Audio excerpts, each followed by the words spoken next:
My name's Abram Newman. Me and John are going to be kind of sharing our time and doing kind of a little bit more of a tag team sort of a thing. This is a really exciting thing for me. I get to talk about my little town of Whiteclay, Nebraska. And so first of all, I'm going to give you the kind of area and background first. So we're right next to the Lakota Nation, located on the Pine Ridge Indian Reservation in South Dakota. And it says on there about 30,000. The estimates are all over the place just because census data doesn't really work. It's not mandated. You have all these multi-family homes, and so it gets pretty messy. The most recent statistic is actually about 45,000 on the reservation. And so then, Whiteclay, it says on there 12, which was accurate, about the time that that everything kind of went down. It's about a population of 9, which is what it is today, including me. And in spite of being this little tiny town of 9, we had 4 liquor stores in our town. Now, a little bit, the reservation is a dry reservation, meaning you cannot buy, sell, possess alcohol on the reservation. It's shaky, but I'm filming. So we are right next to the Pine Ridge Reservation. It's a real short walk from town, and that's how a lot of the people who spent their time in Whiteclay made it out to Whiteclay. And so this little town, population of 9 with 4 liquor stores, sold 11,000 cans of beer each day, or 3.5 million cans every year. And just for context, that's already a lot, but you gotta remember our most popular product was the tall ones. They were the ones that are 24 ounces. The most popular one had a 10.5% alcohol content. So don't think, 3.5 million drinks. Each of those cans could have, 5, 6 drinks in a can. That is my town, my neighborhood. There were a combination of really bad factors here. It wasn't just having a crazy density, 4 liquor stores to 9 citizens there that caused problems. But it also was, there was virtually no law enforcement in our town, and a very limited access to health services as well.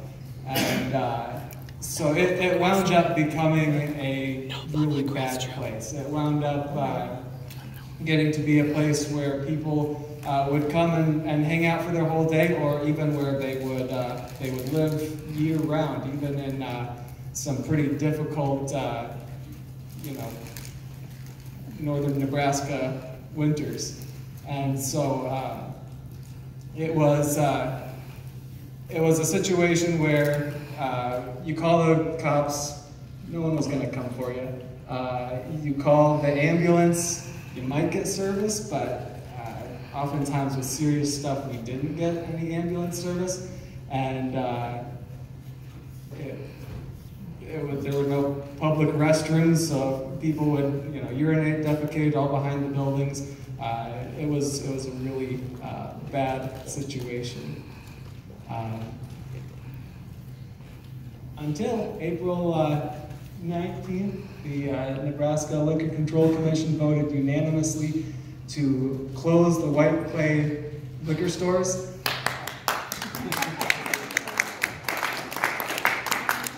Which I'm going to leave that part more kind of for John, leading up into that, with a little bit about kind of my involvement and my testimony a little bit later. But with that, this next slide is for John. All right, thank you very much. So my name is John Maisch, former liquor prosecutor for the state of Oklahoma. current assistant professor of legal studies at the University of Central Oklahoma. I do have conflicts. All these heads raised. Conflicts. A lot of conflicts. I have conflicts with a lot of people, but professional, and people who were involved with me, Whiteclay can attest to that, but no, my professional conflict today is that Oklahoma has been going through what was deemed a modernization of its liquor laws. There were certainly amendments to our Constitution and our statutes, and so I was retained by several industry holders in the second tier to advise them as to the changes that were taking place and voted upon by the public. So those are my relevant conflicts today. But the day is young, so there'll be more conflicts. I wanted to get to this slide because it's something that I felt very strongly about as a liquor prosecutor. It's something I feel strongly about still as a lawyer who advises industry members, and it's something that I feel very strongly about as a husband and a father of a 6-year-old too. So I like to make sure that that's clear. And really, I think maybe the common strain with this entire panel is we're talking about vulnerable populations and the health disparities when it comes to alcohol service or sales. And so what Abram and I wanted to focus on is how vulnerable populations are especially susceptible to industry and regulatory failures to restrict predatory practices, and recognizing that, ultimately it's the regulators. I know that the industry often says that they're for responsible service, and there's a question as to whether that's accurate or not, or how accurate that is.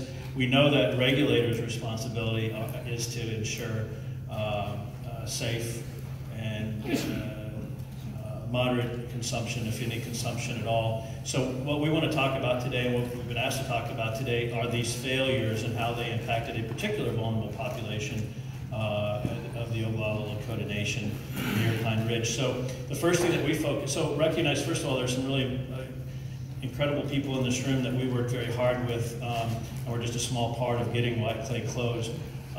If you have a chance to come to our panel tomorrow morning, we're going to talk about the fact that while we were convinced that there were a whole lot of moral and social reasons why Whiteclay should close, ultimately, at least for the courts and for the Liquor Control Commission, it came down to a legal issue, and that was, in essence, outlet density.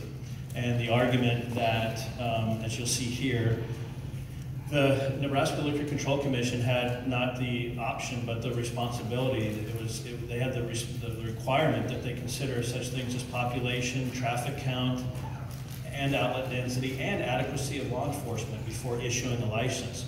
The real issue became whether that was a continuing obligation annually when they renewed the license, or according to the beer stores, the position they took was that that was a one-time obligation, and that once you got the license, once they obtained the beer license in Whiteclay, unless they moved locations, changed ownership, or were convicted of felony, those particular issues weren't relevant anymore. And so, of course, we argued the opposite. So outlet density really did play a role. As Abram is going to talk about here in a moment, that sheriff dispatch logs from the sheriff's office, which by the way was located approximately 21 miles away from Whiteclay, reflected fights and assaults, sexual assaults, and in fact, in at least one case in the last 2 years, a murder or an assault that resulted in a death on a regular basis. And Abram's going to visit about his act and decision to start to record those or to journal those. I'll say that, as I mentioned before, there was actually one death that occurred within the last year, or leading up to the ultimate decision of the commission not to renew the license, and it was a woman named Sherry Woundedfoot that was found unresponsive behind one of the buildings. And by the way, we'll again talk about this more tomorrow morning, but the Open Records Act, which is often known as the Freedom of Information Act at the federal level, can really be your friend as an advocate. And I don't know, it took me a long time I was involved in Whiteclay for at least 2 years before I realized there was just a I want to say dearth. Is dearth a word? Did I just make the word up? No. Okay, dearth meaning there's a lot of valuable information that's available through FOIA or the Freedom of Information Act, and these dispatch logs were one of those. And so we stumbled upon it. The sheriff's office debated whether they were required to disclose the dispatch logs. Ultimately, they gave us 1 month, and you can see it. This is a redacted version, which was fine. We got everything we needed out of it, which was the number of calls coming into the sheriff's office from the entire county. So we could analyze county versus this little unincorporated town of Whiteclay with between 8 and 12 citizens. We were able to determine frequency. We were able to ascertain nature of the call. I mean, were these calls to the sheriff because someone had locked their keys in a car, or the cat was stuck in the tree? And we found out, no, these were almost without exception calls reporting assaults and sexual assaults, and everything that we hope, not everything, much of what Abram was journaling was reflected in the sheriff's reports. And then the third thing it showed was response time, which really went again to the adequacy argument, which is if the nearest local Nebraska law enforcement was 21 miles away, how long was it taking from the moment the call came in to the response? And there were times when it was around 22 minutes, but there was other times far more likely that it was 45 minutes to an hour. At least one, there was a call that came in, and if I remember right, somebody called and said there's a man laying next to the building, unresponsive, and he's been there for 2 days.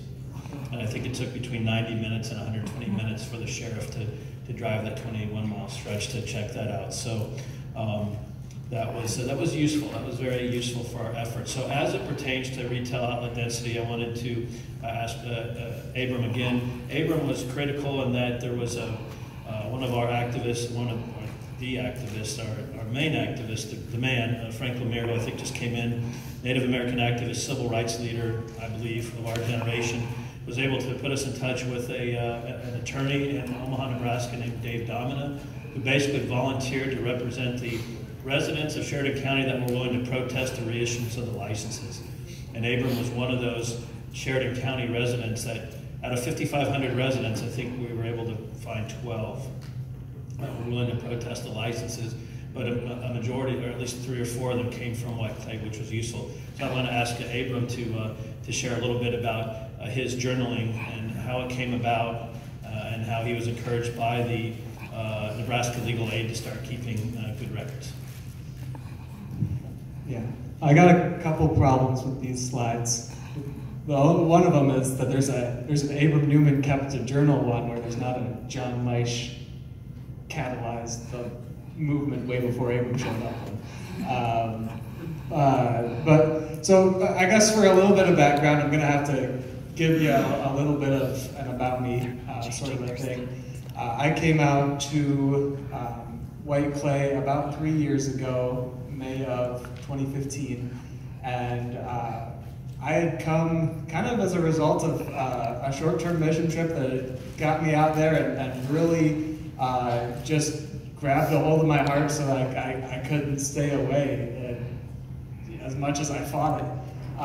And so I came out with the specific purpose of just being on the streets and being a friend to the people on the street, and kind of letting everything else that happened there come out of that.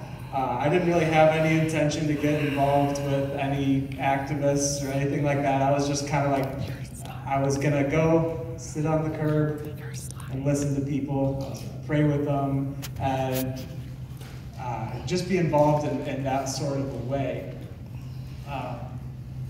And that's kind of where my experience came from, and it gave me, when it did come to the core stuff, it gave me a very good kind of insider view as to what was happening. Oh, you know what?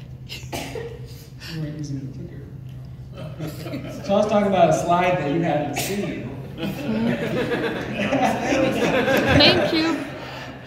I was looking at his computer, which is a separate thing. Yeah, okay. Thanks, Nora.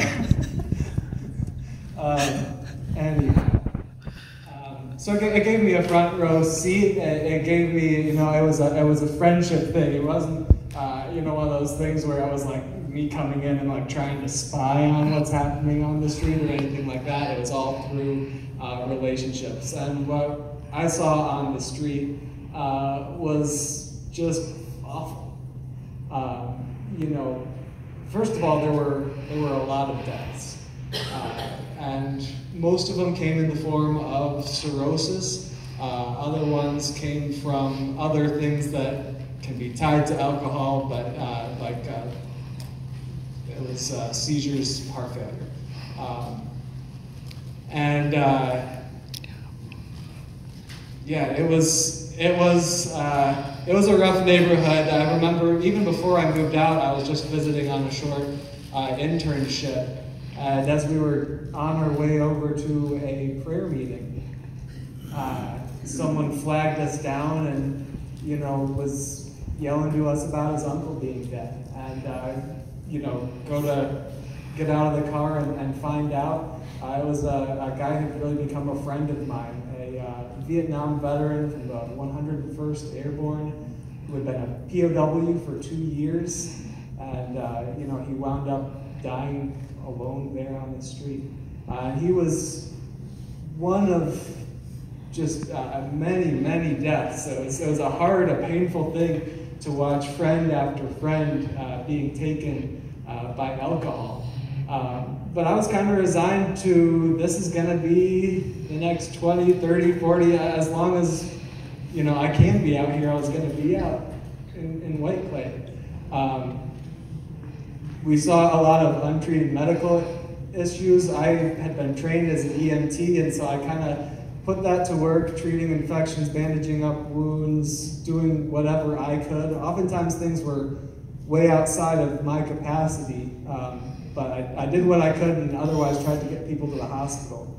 The problem with the particular geographical location is the hospital was on the dry reservation where you couldn't be intoxicated.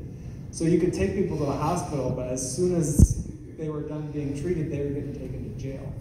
And so the only times I ever got people to receive medical treatment was with you will lose your arm if you don't let me take you to the hospital, or you will lose your leg, was the only thing that really ever worked. Now the catalyst to get me journaling things was the lack of law enforcement. And initially that's where I thought legal action could happen, is we weren't getting equal protection in Whiteclay to what the rest of the residents of Sheridan County would get. And there were times when, this was the inciting incident, was I called the Sheriff's Department on a friend of mine who was extremely drunk. Last time he'd been in a vehicle, he completely blanked out and crashed into one of the bars, but somehow still not been arrested. I think that the bar owner was like, yeah, it happens, let him off the hook. So I called on him, waited for well over an hour before I saw any law enforcement come in. He just did a nice little drive-by. I mean, I described the car very detailed, but he did a drive-by real slow of the car that I described and went behind some of the buildings, and that's the opportunity, and I think the secret code for just go ahead and get out of town. So he raced off into town just shortly after a kid had been killed by a drunk driver on the reservation. And so I waved down the officer. There was another drunk driver I met during the course of this time, and so I pull him over, and that guy right there in the blue pickup truck is really drunk. And so he goes and he pulls up, he goes and talks to him through the window, and after a little while, he gets back in his squad car, blue pickup truck, starts driving towards the border. He follows him to the border, and then just sits there and waits to make sure he doesn't come back, and then drives back to Rushville. And so that's what got me taking notes, and that's when things really happened. I wanted to say I wouldn't have been involved if it wasn't for some key people. Legal Aid of Nebraska had gone and reached out and asked me questions, and so within 5 minutes of seeing that happen, I was on the phone with them, telling them how angry I was, and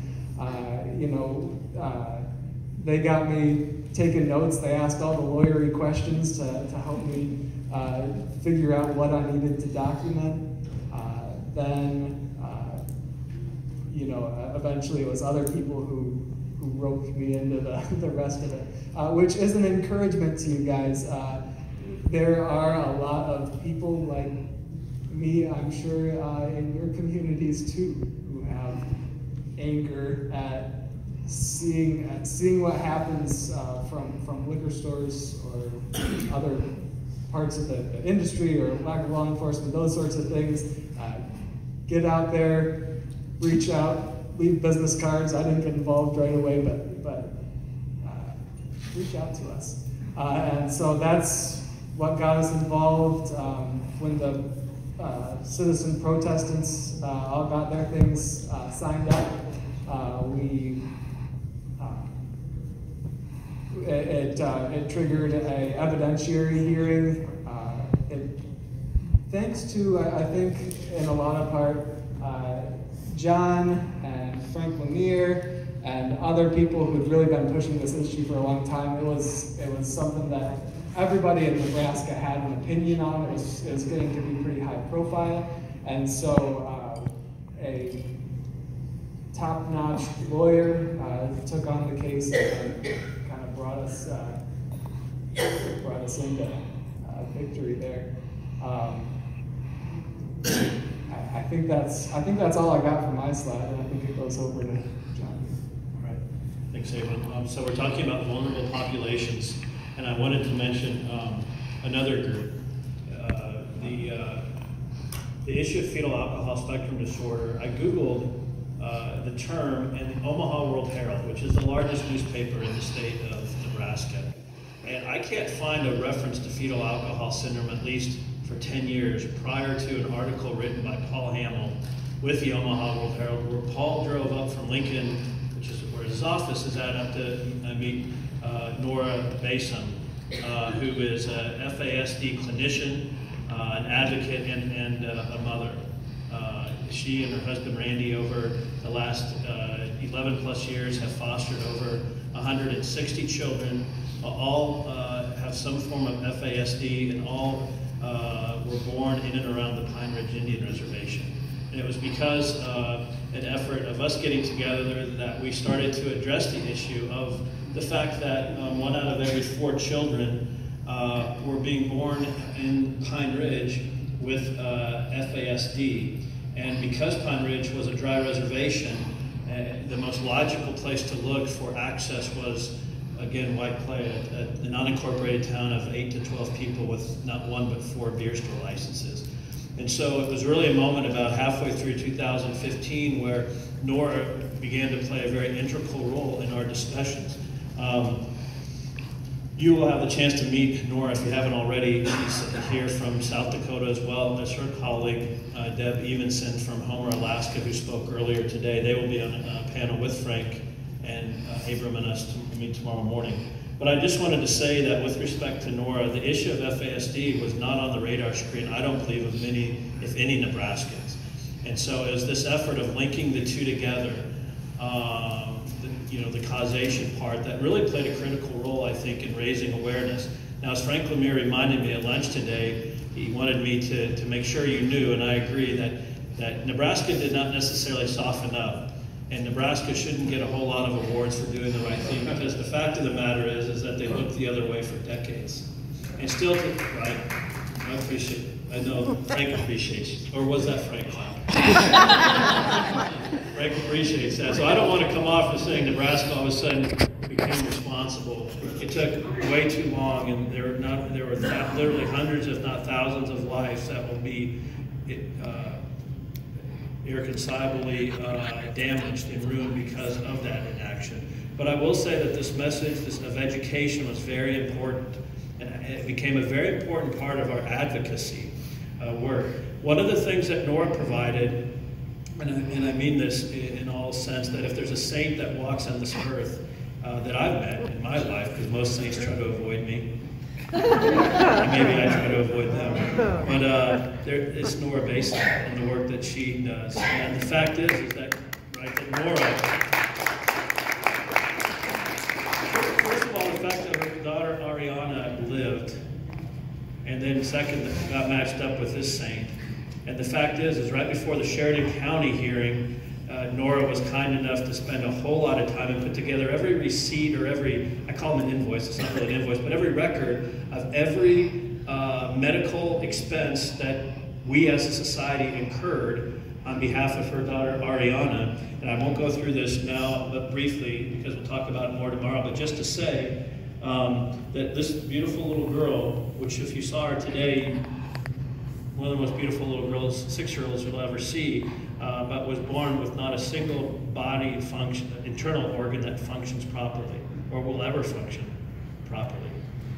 And so she really became one of those, kind of a, I don't know, spokesperson is the right word, one of the symbols of what we were wrestling with. And this data here, which again will be available tomorrow, just shows all the money that was spent in Ariana's hospitalization during the first year of her life, and then annually. And so this became a really important factor. And from that first article in 2015, I can find very few articles about Whiteclay that doesn't mention fetal alcohol spectrum disorder. And it had to drive those beer store owners, and it had to drive the beer distributors in western Nebraska crazy. Once we linked the two together, they could never become unlinked, because Frank Lemire wouldn't let it become unlinked ever again. And so, very powerful stuff there. I would say that I guess a couple things. One is that if you're interested, I really hope that you'll take a chance to meet Frank Lemire, not just a Native American activist. I've always introduced him as that, and it just dawned on me that he's a civil rights leader as well. And I've not met any in my lifetime, and I feel very honored to call Frank a friend and someone I've worked with, but a true civil rights leader on so many issues. But there's a film screening of the documentary tonight, followed by a discussion with several of us, including Frank, so I hope you'll take the opportunity to come tonight at 7. And then tomorrow at 8:15 a.m., several panels. One would be ours. We're going to talk about and play word association. I'm going to ask Abram and Deb and Nora and Frank to talk about the words like education, localization, isolation, and marginalization, all a part of this effort to collaborate, to create collaborative partnerships. Lastly, I'll say, because I know I'm just about out of time, I have 90 more seconds, and I'll say this, and this is for the advocate, is that when we talk about vulnerable populations, hopefully all of us in this room have a desire to help. But I learned some really important lessons that I'm still learning to this day about how a member of the dominant culture acts and interacts with vulnerable populations, or those in the non-dominant culture. And I was always able to justify my involvement because I was in Nebraska. I was raised in Nebraska, 5 hours from Whiteclay. It took me moving to Oklahoma to learn about Whiteclay, and a fateful call with Diane Reeby, 5-6 years ago. But I was a Nebraskan, and I was a former liquor prosecutor, so I felt justified in making the argument. But it's so important to not only include vulnerable populations in these discussions and these efforts, but to just be very respectful. There's a really good book by Brazilian educators called Pedagogy of the Oppressed. And I was able to, I read and learned a lot about that, and it helped me, and it still helps me to this day, make sure that I'm not coming off, or I try not to come off as the person who knows it all, and is saying to these groups, hey, do it my way, and this is what's wrong. So there's a really fine line to walk, and I'm still walking it. But I would mention that as well for those advocates out there. We want to do good things, we want to do good work, but I think it's really important to be very respectful of the populations that we are trying to help. So I guess in closing, Abram and I would like to thank the U.S. Alcohol Policy Alliance, specifically its co-chair, Diane Reeby. I want to thank Matt Walls for moderating, and Dr. Deborah Holden from Michigan State, who is playing a critical role on this panel, although she doesn't want to sit by us up here. She's playing an important role, so thank you very much.